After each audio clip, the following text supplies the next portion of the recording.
Well, the fact that there's roughly 50 acres to explore here at the Travis Mills Foundation, we stopped down at the Cottage House now, and I found Heather here, who is the executive director. Again, this is just, it's mind-blowing how spectacular this is, and what you guys have been doing for how many years now? Thank you. So we opened the doors in 2017, and since then we've served over 1,000 veterans and their families, which is really remarkable. It took us about 5 years to get to that 1,000-person mark, and now we're serving almost 400 a year.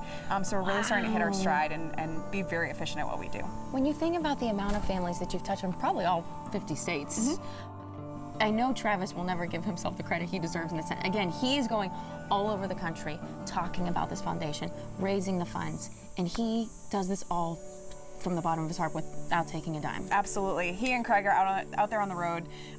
You know, everywhere they go to speak, they're talking about the foundation, championing our mission, and we're so grateful for that. How did you get involved?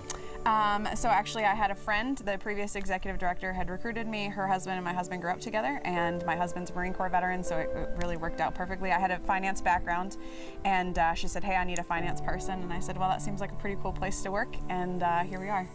And you've been touched personally. I mean, you've seen sometimes what amputees have to go through on a day-to-day basis, and sometimes the struggles that they might have or complications that might come with everyday life that we all take for granted. Absolutely. So I had no idea the impacts of our family program until I really started traveling with Travis.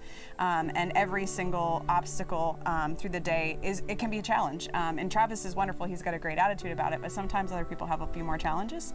And so we give them an opportunity to live life in a barrier-free capacity and see that they can take on those challenges and face them head on. And then personally, my dad was a career firefighter and paramedic. And so the Warrior Path program and being able to serve first responders has really been powerful for me, because I didn't understand why Dad came home mad or upset, because he was seeing all kinds of traumatic things at work.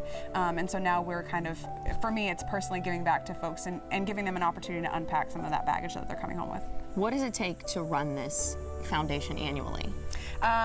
So right now we have an operating budget of about $4 million, but we're operating on campus 42 weeks a year, and we're running over 60 programs a year between our on-site and off-site programming. So it means we're serving veterans virtually every week of the year right now.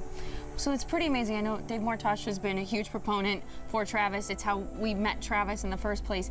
And when I think about the money that he raises every year and that you help to raise every year, it's really needed. We think that's a big number, and it is a big number, what he does. It is. It's about 25% of our operating budget a year, which is a huge impact. I mean, we could not be more grateful.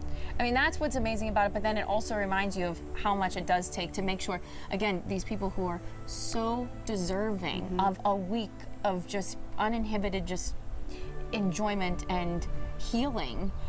There's no better group that's deserving of this, and every dollar that you're doing and that you're donating is helping those people. Absolutely, and I'll just share one of my favorite stories with you. So you don't swim with prosthetics on because it can be dangerous and the lake's very deep. And so there was a bunch of families out on the dock, and all the prosthetics were laying up there, and the dad swam over to the edge and he said, hey son, can you grab my arm for me? And the son went over and he goes, well, which one is it?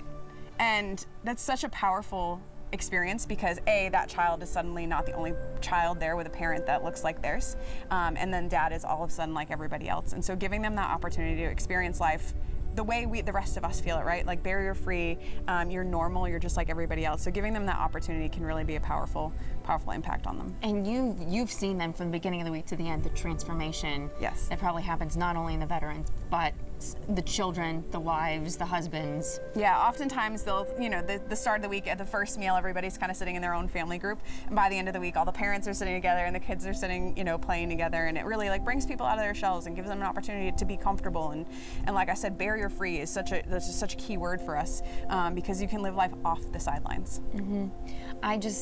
I know we're just scratching the surface. I can't even imagine how meaningful this is for them, but getting to see it firsthand in this sense, at least, it's remarkable. It's magical what you guys do here. We're so grateful to have you guys here. Keep up the amazing work, Heather. Thank you so much for having us here. Thank you.